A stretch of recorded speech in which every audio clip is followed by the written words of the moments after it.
Hello, everybody. Can you hear me? Don't need to have a microphone. My name is Michael Gorman. I'm the president of the board of the Petaluma Arts Center. Welcome. Thanks so much for coming tonight. Just want to say a couple things about the Arts Center. One, we are completely funded privately. We are not associated with the city of Petaluma. We don't get public funds, so we rely on our admission fees, on our members, our donors, and our sponsors. And I hope that if you're not already, you'll be all 3 or 4 of those things. So tonight, we're going to hear from Robert Flynn Johnson. This entire collection is his, and he's going to tell us how it became his. For those of you who haven't heard it before, he's very smart, very entertaining, and very knowledgeable. So I give you Robert Flynn Johnson.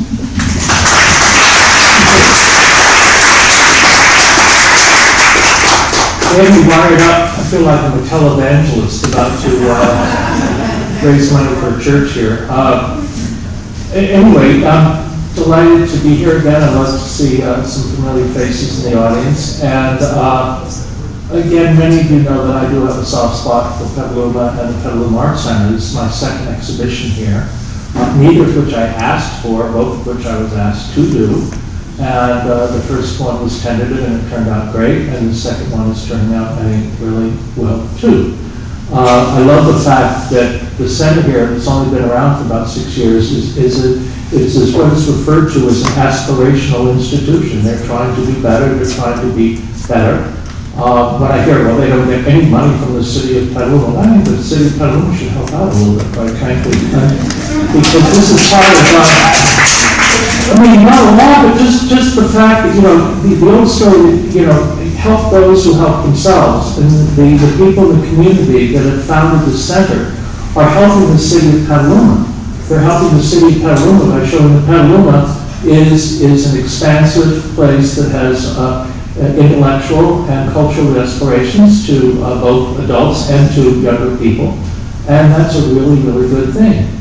That as nice as San Francisco is, and Los Angeles, and Chicago, and Boston, and New York, and Washington, there's a big country out there, and that you don't have to always depend on those major cultural museums within the metropolises, that you can bring art out into the community like the Petaluma Arts Center is doing, and will continue to be doing. So I'm really delighted to be part of that ongoing situation. Last 2 weeks ago, I spoke about this particular collection, about Degas and this particular collection, and I will touch upon it briefly tonight, but what I'll really be talking about is the whole nature of the act of collecting. Okay? It's interesting that a while ago, a friend of mine named Stacy Carter, who's a painter, was approached for her to lend several of her paintings. She's a contemporary artist in San Francisco, to lend paintings to a show that was taking shape down at the new museum of Los Gatos, California. Very similar, like this size, about the same size museum, again with tremendous aspirations to succeed. There's only one problem. That museum is right next to a Bentley dealership. You know what Bentleys are? They're like Rolls Royces. That's Los Gatos, okay? But in any case, they had aspirations. They wanted to do a show on airships. In fact, the show's on until September. It's called Giants of the Air, The Rise and Fall of Airships. And Stacy knew that I had some works of art in my collection. And so the curator approached me, came and visited. And I found out, I did have some things from airships. I lent 32 works of art to the show on dirigibles and airships. Can you imagine? And it's really an interesting show. In part, they did it because of Moffett Field with that great big hangar, and Google owns that property now, and they're restoring the hangar, which is a good thing for the community and the area, etc. But what happened was that they did one of these Mickey Rooney, Judy Garland, come on Dave, let's do an opera together type thing. And they said, oh, I know, the show's been so popular since it's just opened in late May, let's do a catalog. That's fine. But then they said, could you please write an essay for free in a hurry, like in 5 days or something, on collecting? And I said, I wanted to say no, but I said yes. And so it gave me at least an opportunity, and of course Stacy, my friend, said, oh, you can just do it, just put it off, So anyway, I sat down one morning and wrote stuff down, and I want to read a little bit about it because it is apropos of what we're talking about this evening. And pardon me if I read it because it'd be easier to get it than try to paraphrase it. I said, the world consists of a relatively small portion of the population that collects, and a vast majority that finds such activity pointless. The latter are quite content to live in homogenized, quote, restoration hardware environments, akin to upscale hotel rooms with generic decorations on the walls. The visual expression of individuality is absent. Those who collect, however, are constantly both expressing themselves and revealing aspects of who they are in what they acquire. Collectors, whether of fine art or fishing lures, are constantly falling in love with objects that resonate, and if available and affordable, become part of an ongoing quest for meaning in that individual's life. Collectors generally fall into three categories. Collecting a finite subject. An example would be first editions of Ian Fleming's James Bond novels. With luck, at a certain point, the final elusive volume will be acquired and the collection completed. Number two would be a specific collecting area by medium, nationality, and date. Examples could be 19th century British watercolors or contemporary German prints. This form of collection gives focus, but allows for infinite possibilities within that area of collecting. And finally, there is the more unfocused but liberating, collect everything that you love approach, which what lacks a discipline makes up a variety. And as I said, I fall into the last category, acquiring things that move me regardless of subject, medium, or date. As a collector, I do have major areas of interest, specifically in drawings, photography, and books. Within these areas, however, my focus has not been just in the aesthetically significant, the beautiful, or even expensive, God knows, but in a more generalized sociological viewpoint touching on popular culture and humanism. And I also said, I do not wish to tell anyone how to live their lives, but I strongly suggest that everyone should strive to collect even one small area of human creative experience that captures their imagination. The thrill of the hunt will provide great pleasure, and knowledge will be gained, and you will learn more about yourself through what you desire. So that is a kind of a general overview that when I was asked to reflect on the nature of collecting. I understand it's not for everyone. Some people will, there's people right now, some of the millennial bobblehead techies down in Silicon Valley, they have, $400,000 surround sound in their showers, and they have tennis posters on the wall because they don't care. I mean, it's really true. It's very, very interesting that the people at SF MoMA are like cats rubbing up against people that want milk in their bowl for the techies. And most of the techies just aren't interested in collecting art. They say, why would we collect art when we got our internet connection, So the nature of collecting, you see, art is a very interesting thing. Art is not information. Art is something beyond that. The great works of art, and for example, a wonderful show that you should all try to see is at the DM right now, the Turner painting exhibition is fantastic, is that art is about looking and reflecting and thinking. Art isn't just information, it's emotional. If you care. A lot of people don't care. A lot of people think of art as just kind of information. That's the pyramids, that's the Grand Canyon, it's fine. But art is something subjective. And when I say art, I mean creative experience, whether it be quilts or furniture or duck decors or whatever. It is a human being making something aesthetically beautiful, even if it's utilitarian. And then it exists in history, and somebody else, maybe 100 years, 1,000 years later, appreciates it. As somebody once said, even ancient Egyptian art was once contemporary art. So everything is contemporary at that particular time. One of the things that I found out as a young man is that I had a little bit of the collecting gene. I often think of the two sides of my family. My grandmother on my mother's side went to the Pennsylvania Academy of Fine Art and was a painter. And so there's a little bit of that kind of aesthetic quality. My mother had great aesthetic taste. My father was a neurosurgeon, brain surgeon, and my father he loved music, he was a great reader, he liked art, but it wasn't a major aspect of his experience. But between the two of them, I did get something between them that had pushed me on into that area. However, my father was more of a minimalist, and my mother could have been probably a relative of the Colley brothers, if you know who they are. Anybody know who the Colley brothers are? Yeah, well, the Colley brothers were these two rich brothers that lived up on, I think, Fifth Avenue, and one of them was crushed to death by, 7 years of New Yorker magazines because he was a pack rat. So my mother was very much a collector of things, and so unfortunately I got the Flynn gene a little bit there from my mother. But I got interested in collecting while I was probably early in college. My specialty in college in art history was in Old Master Renaissance art. And I sent my parents to bid on inexpensive Old Master prints when they were in London, visiting in London at auction.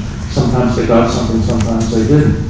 But the nature of collecting, I can remember a work that I don't own anymore, but I once, there was some place called Ferdinand Roden Galleries, and they used to bring like large edition, unsigned prints to college campuses and get poor suckers like me to buy them.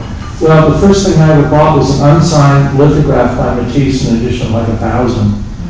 And it wasn't expensive, and but I was so happy to own a Matisse. It was like fantastic. It kind of got me going. And God knows look what it's occurred. But the nature of collecting is basically the fact that somebody creative has made something beautiful, not you, but that you have connected deeply with that.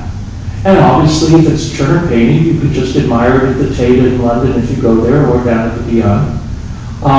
If you admire the music of Bob Dylan or whoever, you could buy a CD of that. But in the case of art, in the case of certain artists with prints and drawings and things, there's actually something you can actually afford. Or if you go to a museum and you see some beautiful quilts or other types of folk art, you might come in contact with somebody that might have some of those things, and you can bring those into your own life and have them on the wall and see them every day. And that's just kind of a magic thing, and that's the way I feel about it. I will talk a little bit more about my personal collecting at the end of this talk, but let's go back to the beginning, and we'll talk about the collecting I did for the museum over the years, for the Fine Arts Museums. I never had a chance to be a collecting curator at my first job at the Worcester Art Museum, where I was a summer intern and was working on shows there. I really didn't have any chance to be a collecting curator when I was the assistant curator of prints and drawings at the Baltimore Museum of Art, because the curator was the one that made those decisions. But that was okay, just because it's almost like being the backup shortstop on the Giants, You don't have the responsibility, but you get to sit on the bench, you get to learn from the master out there in the field, and then eventually you go in and you use your own skills and everything you learn. And so I'm glad I wasn't thrown in too soon into this area, and I learned an awful lot from Victor Carlson, who was the curator of prints and drawings at the Baltimore Museum. I was a big print guy when I came to Baltimore, and when I left Baltimore, I was a big print and drawing guy. I really learned about the aesthetics of drawings. If you want to own a Dürer painting, you can. Elvis has left the building, it's gone. There are no more Dürer paintings for sale. If you want to own a Dürer drawing, you're going to be very hard to find one because there hasn't been one or two in the last decade or more. So drawings are also rare. But prints, anybody can buy a Dürer print. They come at auction all the time.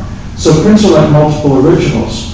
Drawings are different. Drawings are unique works. The drawings are very often means to an end. They're not finished works of art. And so almost nobody ever says, I came to collecting drawings from the beginning. Usually go from paintings to drawings or from prints to drawings, but not to drawings, because drawings tend to be unfinished. Some of the works in the show here are kind of unfinished, and some people go, why would you want that?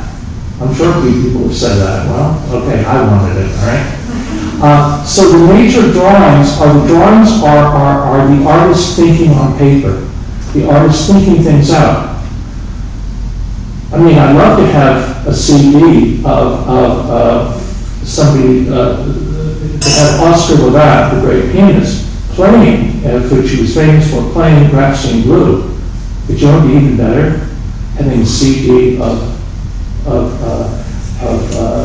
George Gershwin composing Rhapsody in Blue, working it out. And so the nature of drawings is that way of thinking on paper, working things out. Anyway, when I came to San Francisco, I was given the responsibility, the big responsibility, of not only being in charge of the exhibitions, being in charge of the publications and all that, but also being in charge of building the collection. And one of the things is you deal with what you have. My mentor at the Metropolitan Museum of Art was a man named Hyatt Mayer. Hyatt Mayer wrote the greatest book on printmaking I've ever read, about the nature of prints. It's called Prints and People. You can still buy it in paperback from Princeton University Press. It's a brilliant book, wonderfully illustrated. It's not boring at all. It's just a joy to read. And when Hyatt Mayer finally became the curator of the Metropolitan Museum in the late 40s, early 50s, I think it was late 40s, the previous curator had gotten all the great Dürers, all the great Rembrandts. He kind of covered the board with some of the great donors in New York City. And you could say, well, what am I going to do? I don't need to buy any of these things anymore. They've ever been bought. Well, of course, he collected in areas that had been overlooked, like Goldsmiths and early 19th century works of art, et cetera, et cetera. And he filled in the areas that were not filled in. Well, I came to San Francisco, this Mr. Achenbach, who gave his collection to San Francisco in the late 40s, he was obviously a great guy, an altruistic character, but he was a magpie collector. If he could only buy a really good impression, he bought it, but if he bought a kind of mediocre impression, he'd buy that and that would be okay. He didn't care. It's kind of like, I have these first editions and then I have these 18th editions of the same author. And it's like, really? No? Well, okay. Anyway, so in terms of his collecting, I had an awful lot of work to do, because in certain cases, you could actually look at the collection and say, we have some good Canaletto prints. We have Canaletto prints, so you don't need to find more Canaletto prints. The trouble is, the 2 or 3 Canaletto prints that he owned were not very good impressions, not worthy of Canaletto. And so I had to save my money within the money I had and go out and buy a really good Canaletto print. It wasn't like I was adding one more good Canaletto to 20 more good Canalettos like at the Met or the National Gallery. I had to buy the first good Canaletto print the Achenbach had ever had. And so I had to make all sorts of these decisions as to building the collection so that it would make sense for the future. One of the things that I also had to always think about, that I've always believed in, is that I once went down fairly recently to the Getty Museum with a friend, and we went to see an exhibition of Spanish drawings of the Getty. And of course the Getty has, the gold, they have the credit card like George Clooney, and up in the air, they get the first seat on the plane with their ability to buy things. And so there was this show of works of art where the Getty has this enormous amounts of funds to buy works of art over the last 15 or 20 years. I went through the show and I said, well, what did you think of the show of Spanish drawings? She said it was one of the most boring things she'd ever seen. She's an aesthetically interesting person, but she didn't know anything about old master drawings. I said, well, we went back into the gallery and said, tell me, what do you think? And she went around and she said, there's 2 or 3 drawings that are really beautiful, I really like them. And she pointed out some Goyas, she pointed out a couple of Roberts, and the other drawings bordered with tears. And you know what? I agree with her. Do you know why I agree with her?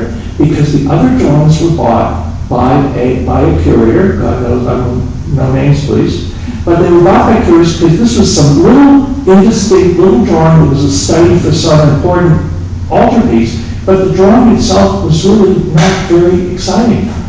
And so there were all these works of art that were like it was like inside baseball. It was all these little works of art. They were rather dull, but they were for important paintings.